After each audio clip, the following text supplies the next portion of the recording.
time is hard.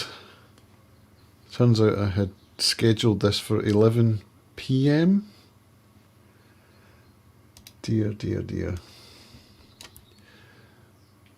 Let's move that window over there. How are you all doing on this fine Sunday morning, Sunday afternoon, depending on where you are in the world? It's Sunday morning where I am in the UK, and that time shift has just happened. So I was telling myself I'm going to do it at 11 instead of 10, which is my normal time, as a protest, because I'm not for this time shifting thing. I disagree with it fundamentally, but it's not a protest. I was just lying in bed having a nice time, you know. My body clock was telling me that it was still GMT. So I stayed in bed and it was lovely. It was bliss. Do you know what I did? I read a book. I finished a book. And it's one of the best books I've read for a long time. It has inspired me in a very big way. And I'm feeling the vibe, you know.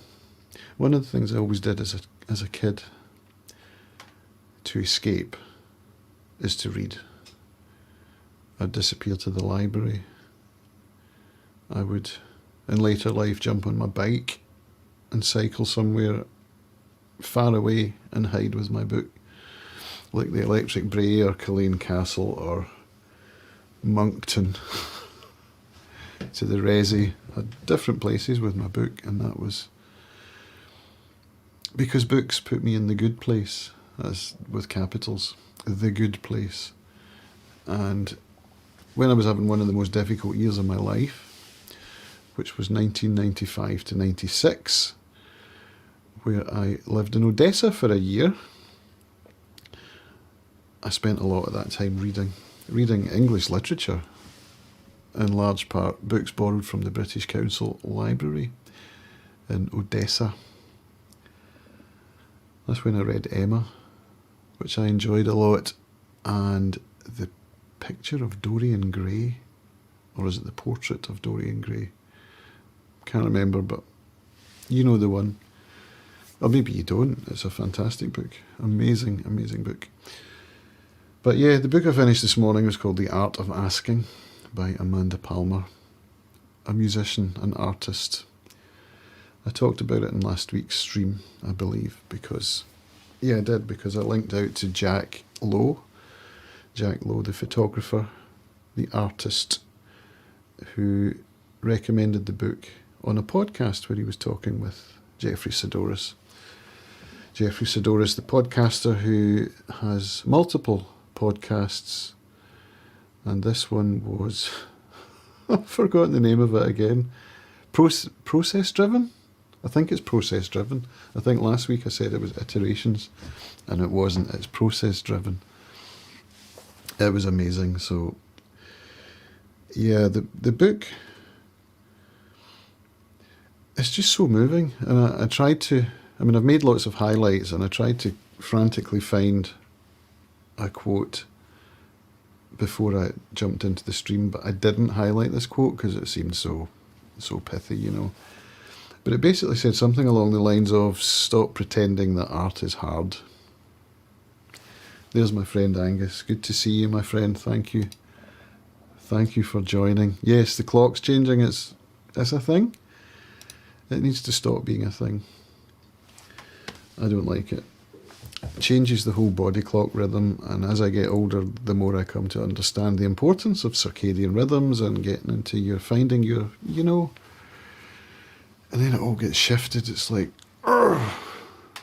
Anyway, yeah, just on that, for those of you who live locally, this is why I never changed the post office clock for the last 2 years, which was my protest.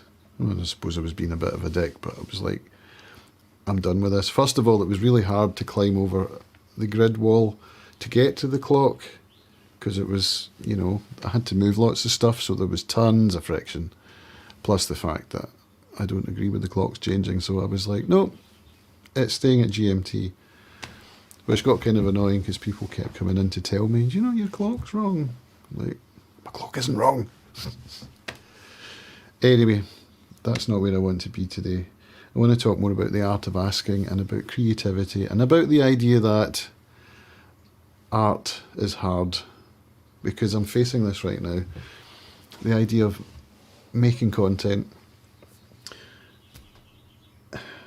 is becoming hard in my head, and it's not hard, which is why I showed up this morning to do this, because this is where I get my head straight. This is when I get to come up with maybe an idea for a video. In fact, before I came on the stream, I was looking at my Ninja 5 recorder, seeing if there was a way that I could figure out how to record my stream while streaming so you would actually be seeing a live recording of my next video. But I couldn't get it to work with 4K.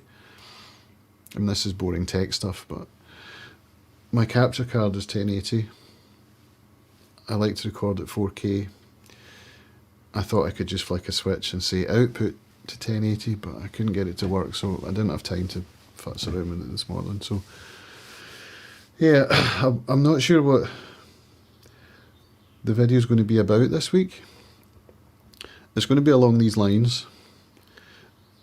The idea of building in public is important to me, and this is something, I mean, I've been having a lot of discussion this weekend. In fact, let's talk about that. The idea that art isn't hard. The idea that art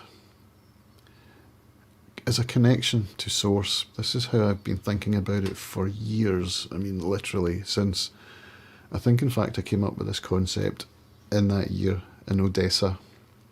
I was drinking shit tons of alcohol, and the idea of insanity came into my head for the first time. Reading the picture of Dorian Gray was, you know, it got me in touch with that idea of art and connection to source in a kind of warped way, you know.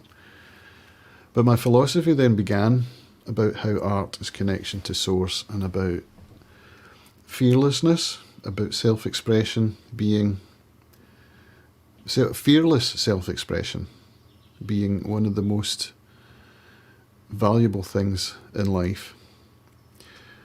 And it's the fearlessness part that's really, really hard. You know, the self-expression, fearless, I mean, also in AA, it talks about, in step 4, making a fearless and searching moral inventory of ourselves. And I suppose in a sense that means writing, or coming out with, analysing your past fearlessly. It's that, this is my, it seems to be the nub of my channel, fear, how to deal with fear. That's why I drank. That's why I struggle with content sometimes. I struggle with relations sometimes. It's fear. So, here's Matt with some news. Look at this. Approaching 600. I thought you were saying I had reached 600. Approaching, I think I was at 580 last time I checked. You're now closer to 1k than you are to 0. Yep. Thank you, Matt. That's awesome. Yeah, fear, fearless expression, art. And something I shared with a friend recently was that the older I get, the more I come to understand that art is the reason. It's just the reason. But actually, I could move that a little bit and instead talk about communication, about relationships. Because what is art if not communication? You can communicate with one person with your art. You can communicate with multiple people with an audience with your art.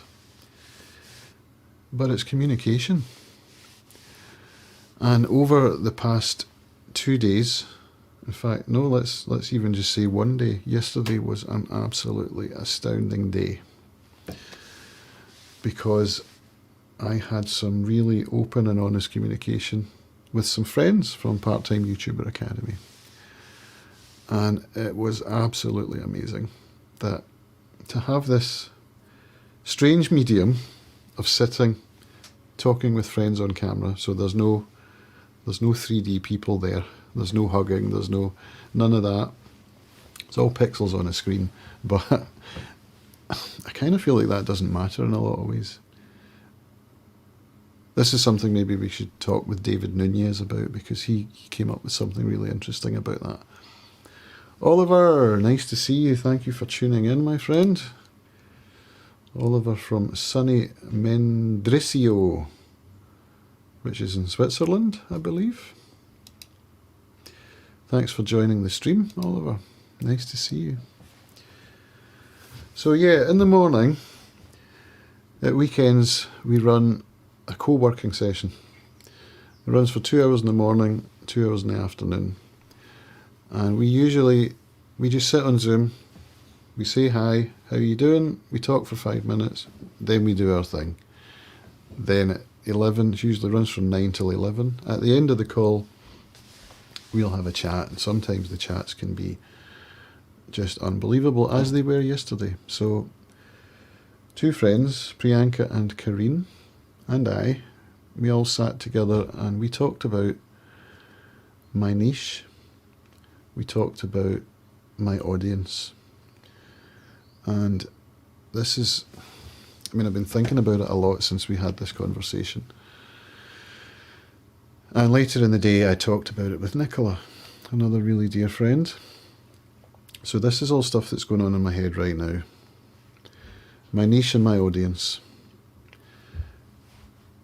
I feel an iteration coming on, but I also feel some overthinking happening, and that's what I want to be aware of, the overthinking, which is why this format right now, doing a stream for 30 minutes, is such a valuable thing for me to do, because it gets me over that idea of the big scary thing. I can just turn the camera on and riff, and I've come to understand that that's what I do best. I feel energized doing this. I feel connected. Maybe fearless. I think so, actually. Maybe I feel a little bit of fear and apprehension before I step in, but once I'm here, I'm in the present. This is one of the things that I love about performing, which is kind of what this is, right?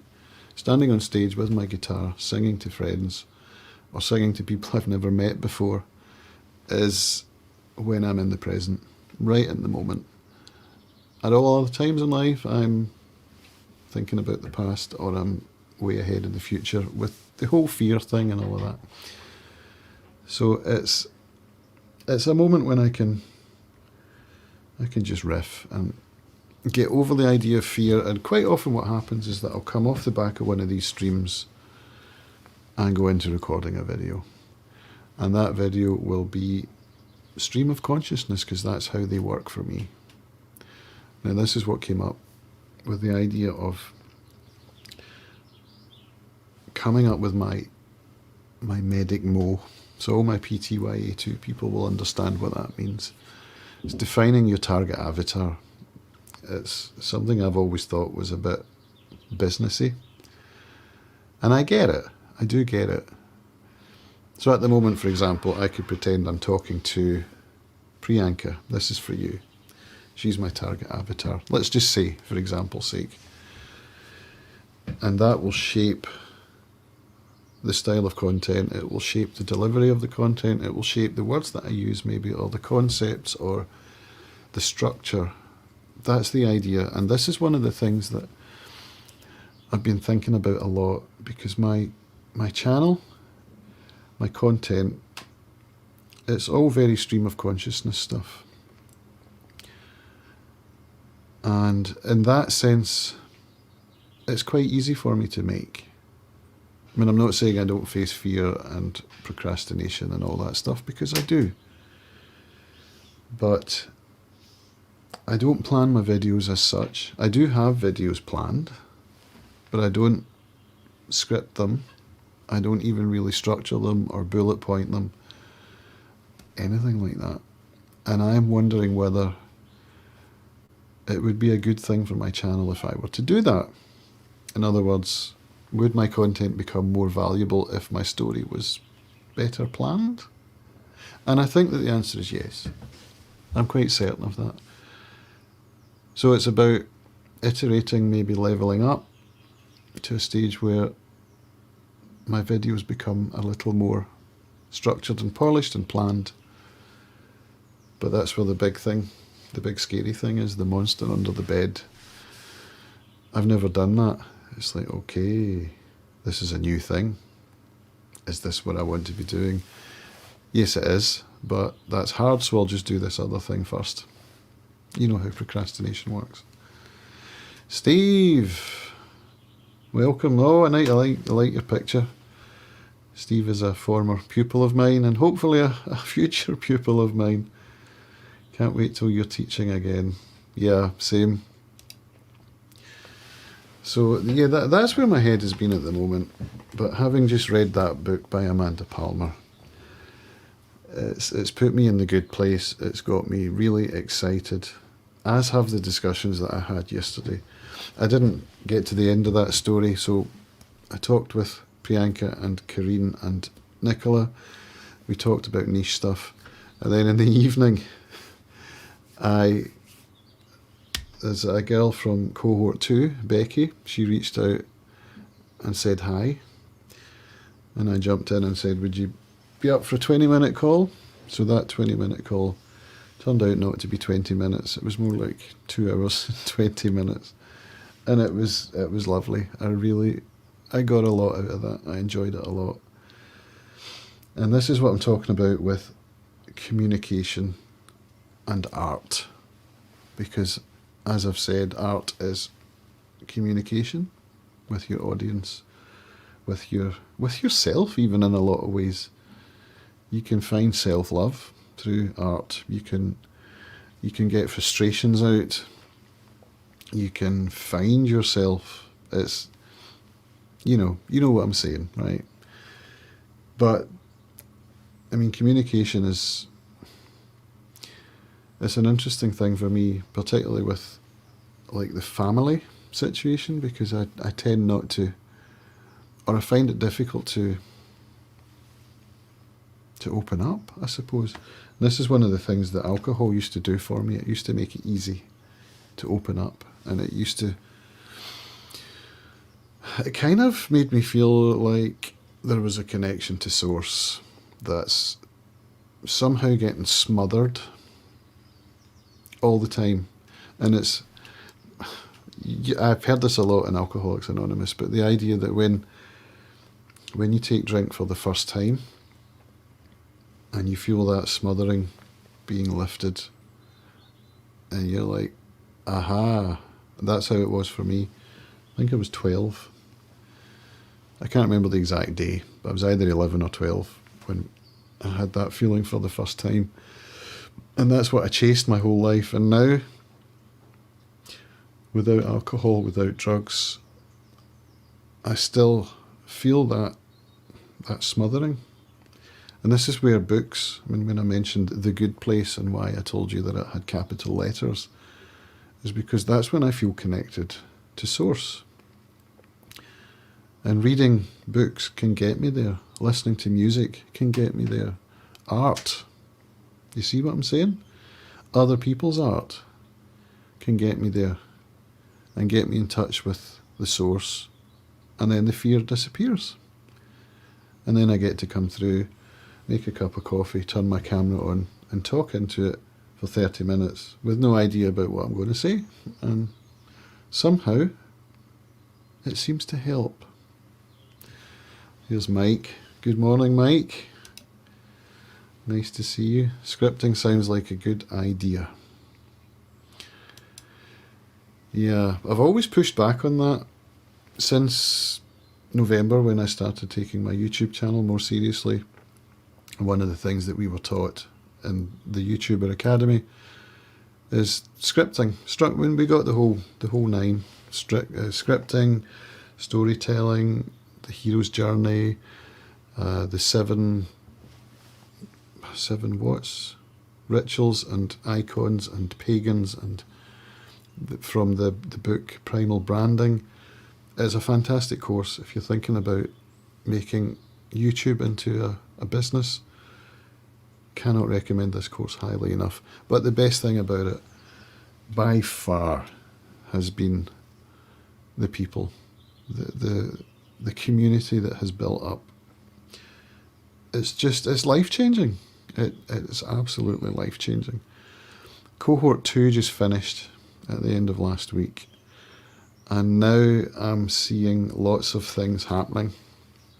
People coming together to support one another so that YouTube becomes something that doesn't feel so lonely, because making videos, building a YouTube channel, it's a very lonely business. I think making art in general can feel like a lonely business. Even if you're in a band, it can be lonely at times. And the value that comes from having a community of people who are in the same place, but with different life experiences, different cultural references, different locations, to have all of that in one place online is just incredibly valuable. And so I'm loving watching these communities building up and morphing and growing, and it's an amazing thing to watch. And yeah, it's been the most valuable thing that I've done, I think, in many years. And I'm lucky the way that my life worked out, that I managed to sell the post office after 7 years. It was on the market for 7 years. This was my business, for those that don't know. It's a franchise structure, the post office in the UK. And I was postmaster, which meant that I'd been appointed by Post Office Limited. And I had put a large investment into buying the goodwill for the business. So for 7 years I was trying to get out of that. And the gratitude that I can feel for having managed to escape is boundless, you know.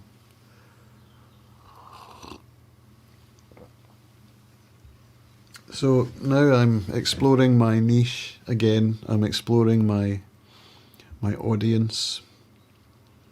This is what I'm going to be doing today. I'm going to be thinking about the idea of whether building in public on my main channel is a good idea. I think I'll keep that for the streams. I did question the streams yesterday, whether it was something I wanted to continue. And this morning I was so excited to come into a stream after having just finished that amazing book. Of course I'm going to come on the stream. It's become part of my process now.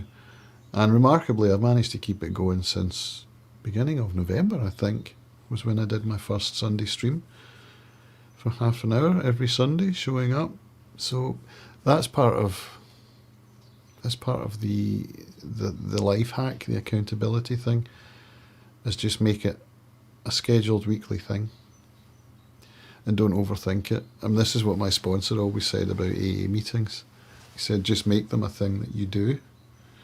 Don't get to 2 hours before it and start thinking, maybe I won't go to this one. He says, don't ever do that. Just put it down. That's the thing that you do, and do it. And so many times I didn't feel like going to AA, and I would go and I would come out the meeting feeling a connection, you know. So it's the same for making content. It's the same for showing up. Same with my guitar practice, sadly, because guitar I love, but in order to progress, to learn new things instead of just picking it up and noodling, I've made it into a live stream twice a week, which happens at 8 o'clock GM, well, it'll be BST now, British summertime, 8 o'clock UK time, let's put it that way, on a Thursday and a Sunday. And I play for an hour, working on a Will McNichol fingerstyle piece, which I'm finding incredibly rewarding. And yeah, it's a bit of a life hack and it's working. So Scheduling things, overthinking, art, communication, relationships. That's a lot of ground we've covered this morning. And I'll just put out a public thank you to Karine and Priyanka and Nicola and Becky for making yesterday such an awesome day, because it really was. And I went to bed feeling fulfilled. So that's the end of a good day right there. There's Vish. Nice to see you, Vish. Thanks for joining the stream. Another fellow PTYA alumnus. Steve likes it better when I'm talking off the cuff. Interesting. Interesting. Because I do feel that that's where my strength lies. Being able to riff extemporaneously into the camera. I'm curious though whether the storytelling and the scripting and the structuring could improve my videos. One of the things that happened this week, I'll finish with this and I'll leave it with you, was I was watching, in fact I was binge watching a channel of one of the PTYA cohort 2 students called Mike Kilcoyne. And how did I find this video? I can't remember how I got turned on to his channel. No, that's gone. But whatever. Oh, yeah. It was at the end of cohort 2.